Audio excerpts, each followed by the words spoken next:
Alright guys, welcome back. So here we go again with another build. This time it's a Scarlet Rot Poison Blood build that I wanted to make because to me and probably for you too, Scarlet Rot or Poison or all of the status effect in Elden Ring are a pain in the butt. So kind of like giving enemies a little bit of their own medicine. And after playing around with it and testing it out, it's a great overall build that while popping more status effect and more consecutive hits, the more damage you will make by incrementing your attack power, decimating from mobs to big bosses. So let's check how to play it and what do you need to make this NG Plus build. Quick shout out to our sponsor AOE.com. If you don't have the time to grind for runes or items in Elden Ring and need them real fast, use my code BAL for 3% off. Now let's get back to the video. There are a few options when creating a Scarlet Rot status effect build. I chose the Antspur Rapier, although I'm not a fan of thrusting swords, but it does a great job inflicting rot status effect. And also the hit combination when using two of the same sword. So this build is for an NG Plus character. It does a pretty good combo of 10 hits when pressing 4 consecutive times the left bumper on a console controller, and 3 hits when you do a jumping attack. One of the best things about this sword is that you can apply Ash of War in it. That way you can combine affinities and modify how you can play it. In my case, I started with adding blood affinities to both swords, and then change it to have a 1 blood and 1 poison. So that way we can inflict 3 status effects: Scarlet Rot, Poison, and Blood Loss. One thing to note is that Scarlet Rot is equal to damage over time based on your target's health, so it doesn't matter the damage of the weapon or how it scales. This applies as well for Poison. So for this build, we gotta make sure we're hitting several times to make sure we fill up the Rot and Poison meter so we can start doing damage over time. For a build that has to be really close to the enemy, a good way to get out really quick is using the Bloodhound Step. And since we got blood loss on the weapons, it's very logical that the offhand weapon uses a Seppuku Ash of War to activate a Talisman, Lot of Blood Exultation, to increase attack power. But that's not all. When we apply Scarlet Rot or Poison, we're going to increase even more the attack power of the build by activating the Kindred of Rot Exultation. The rest of the Talismans, Millicent, Prosthesis, and Rotten Winged Sword, Insignia, will increase attack power even further when we do consecutive attacks.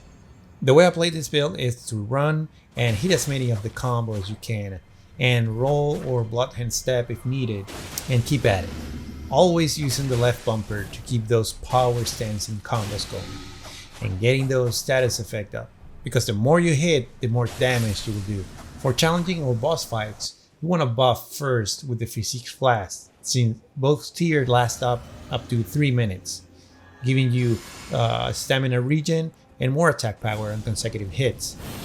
Then finish buffing up with Golden Bow, Seppuku, and the option of Flame Grinding Strength. Another strategy is to activate all status effect, and when you see the health tick over time, you can stop fighting and run around for the enemy to die or have the effect finish. But that's not the way I play, but it's viable if you want to play like that.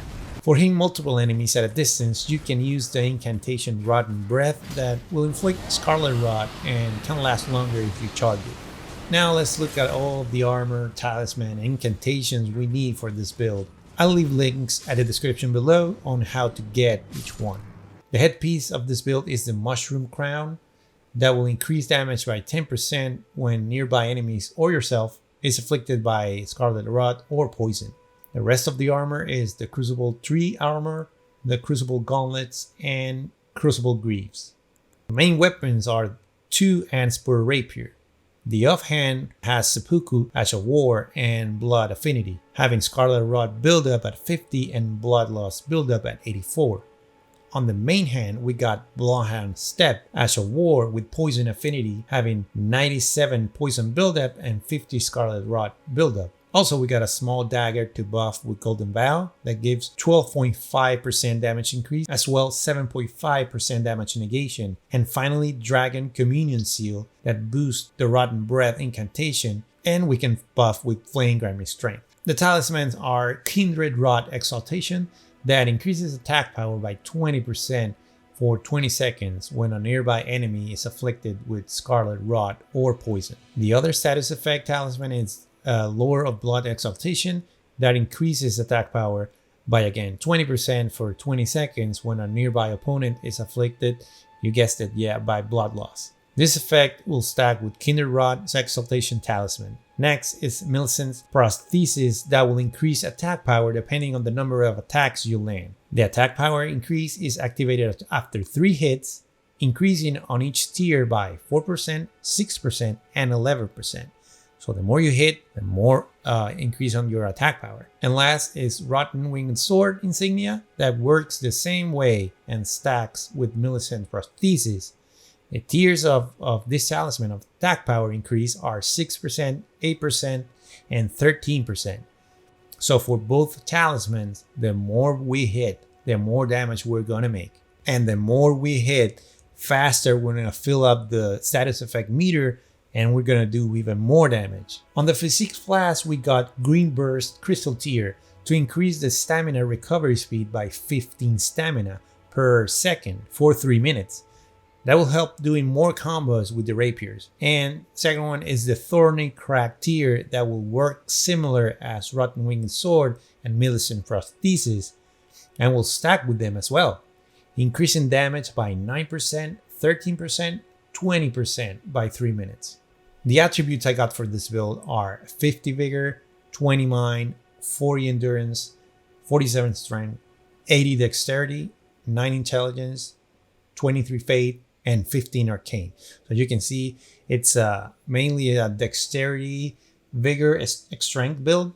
And remember that this is a level 200 NG plus build.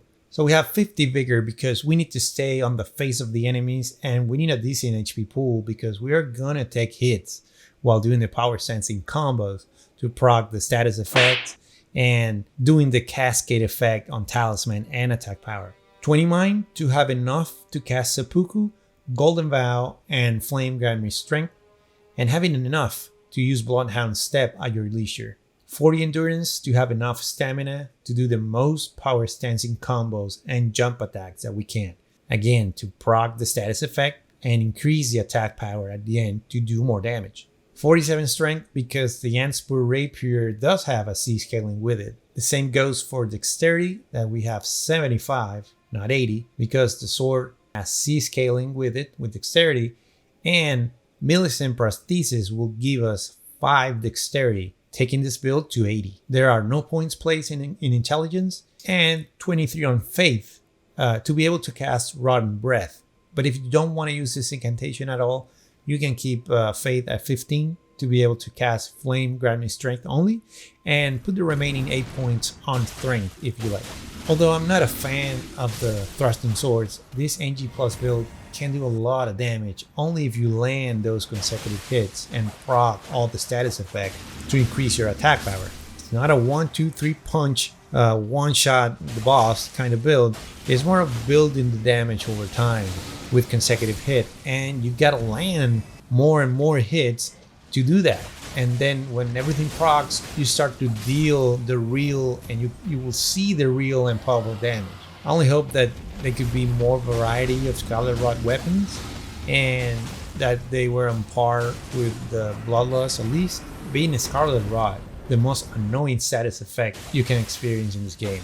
Remember, it's an NG plus build because you need 2 Antspur Rapiers and both Millicent Prosthesis and Rotten Winged Sword Talisman. But there are a few options like the lesser version, Winged Sword Insignia, or the Air 3 Favor, or the Green Turtle Talisman. That is very good. So I hope this build was helpful to you guys. If you got any similar builds or questions around it, please use the comment section down below. Hit the like button and consider subscribing if you haven't done it. If you found this video helpful. Thank you for watching, guys, and as always, be safe and see you on the next one. Ciao.